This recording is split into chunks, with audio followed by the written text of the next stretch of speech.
Alrighty, we're going to have a little discussion on how we value rookie draft picks and our strategy for them. But before we get into that, go ahead and like this video, subscribe to our channel so you can catch more videos just like this to help you win your fantasy football championship. All right, now with these rookie draft picks, Kyle, I've noticed that you have a little bit of a strange approach to these, to where as soon as you get them, you trade them away as quickly as possible. Can you kind of walk us through your thought with these rookie draft picks in your dynasty leagues? Yeah, man, I kind of have an aversion, I guess, to stockpiling draft picks. So, like this year, after the draft, we're going to get 2027 available in our dynasty leagues, and I'll probably trade them away pretty much immediately. I wish I was more patient because I'm always going to trade them away, and I'll get to that in a minute. But if I could hold on to them longer, that value goes up. My problem is I don't have that patience. So I'm like, I want good players. I want them now, so I'm going to go ahead and trade them. Yeah, so right now you like when you first get them, you just use them as throw-ins for that that added value that's not really costing your roster right now. Right. Yeah, it's not costing my roster anything right now, but it's helping me get upgrades right now so that I'm more immediately competitive. And so, there are some times down the road as we get closer to each year's draft where if there's someone that lands somewhere I like, okay, I might go get that player after the draft, but I'm generally not worried about the draft picks themselves, because going into the draft, for example, this year, right now, those rookie draft picks are at the highest value they're going to be. And if you look at last year and how high the value on those draft picks were going into that draft with such a highly touted running back class, Yeah. and versus afterwards when you saw where nobody really landed in a good spot, and then all of those pick values went down. Yep. Well, that could happen again this year. It could happen every year. Yeah, those rookie picks are just, they're crapshoots, right? There's so much unknown to what those actual values are going to be worth after the NFL draft. Yeah, and like if you look at this year's list of players anyways, there's a pretty clear drop off after the top 5, assuming they all land in a great spot. So anything after that, I'm 100% trading, because that value is way over what any player you're going to get in those spots is going to be. So yeah, I mean, to me, I would rather have, instead of hey, I could potentially grab a really good rookie here that's a few years younger, or I could trade this pick with another player for an upgrade to a guaranteed bona fide type stud player guy you've seen do it. He might be a couple years older than your rookie would be, but he's already in place. You know who he's playing with. Yep. You know who he's catching the ball from, taking handoffs from, blocking for him, et cetera, et cetera, et cetera. I will take those kind of players all day long over a what-if rookie pick. Now, there are some ones like Bijan, Marvin Harrison. There's guys like that you might not trade away. There's always like those top 4 kind of in a draft.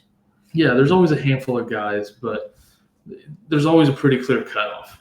And those are the ones that I'm packaging up to trade away for sure. On the other hand, you have players that are just collect. Give me those draft picks, and that's not me either. I'm kind of on the same side of you as you. I would rather trade away those future picks now and get. It's harder to trade those picks because of those unknowns, right?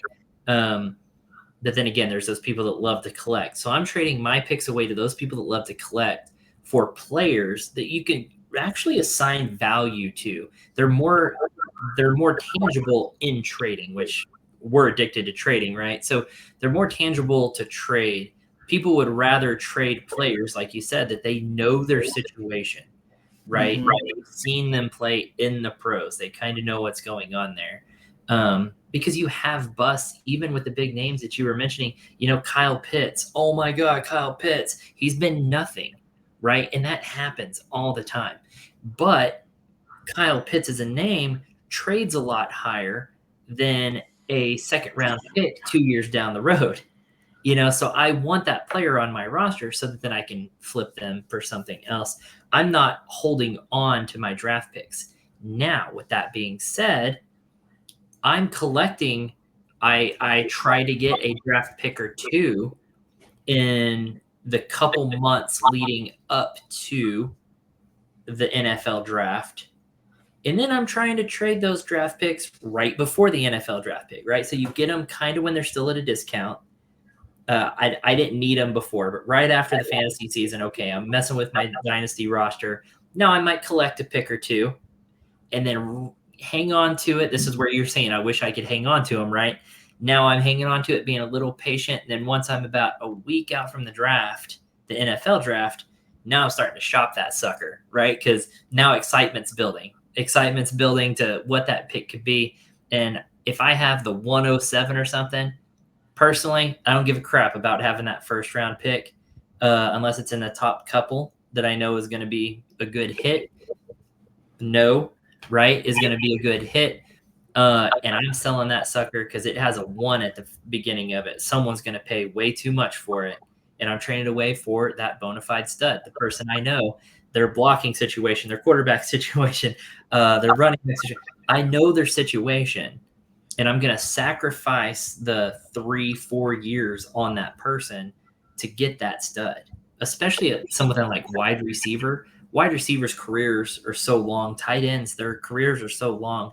3 years doesn't really make that big of a difference. I'm probably going to trade them off my team in less than 5 anyway, so it doesn't really matter, right? Yeah, and draft pick trading is so hard anyways because the values also depend on your league. Mm-hmm. Who is holding those particular picks or whatever. But you mentioned, there are teams that like to collect those draft picks. We have some of those in our Dynasty league. Yep. Those are the ones that I'm going to as someone who doesn't like to collect them, and I'm trading them my draft picks to collect for, their player upgrades. But what is also nice about having these future draft picks and you keep getting new ones every year and stuff, you don't necessarily have to draft rookies if you're trading them right, because you can use those future draft picks with maybe your, more aging players to downgrade to a younger player somewhere else. You can stay competitive almost on a rolling basis. You never have to kind of hit that reset button. You don't have to hit that rebuild button because you're basically rebuilding and refreshing your roster year over year that way. Yeah, this strategy works if you're an active owner. Now, the biggest downside to this approach that we kind of do is that we don't really get to have fun during our drafts because we don't get to participate. We just sit back and watch during draft. Now, it's possible then someone's kind of falling late in the draft, in that rookie draft, and you're like, I'm kind of interested in poking my head back in here, and kind of participating. But now when you're talking about late seconds or third round picks or something in these rookie drafts, now this draft is probably a slow draft. It's probably been going for a few days or something.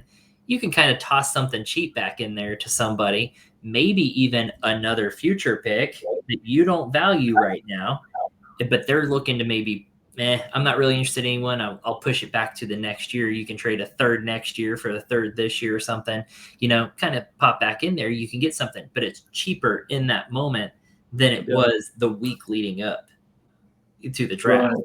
So, and things can always change during the draft too, which is why it's so much fun. Like, for example, last year in our Dynasty League, went into that draft with no draft picks. During that draft, I had accumulated some depth on my team. So during that draft, and I still had some future draft picks, I was able to go in. I ended up with like half of that second round and a couple of picks in the third. Like, things can change. If there's a bunch of guys that actually land in spots you like late, if there's, guys that are sliding deeper into the draft than they should, you can always get back in there.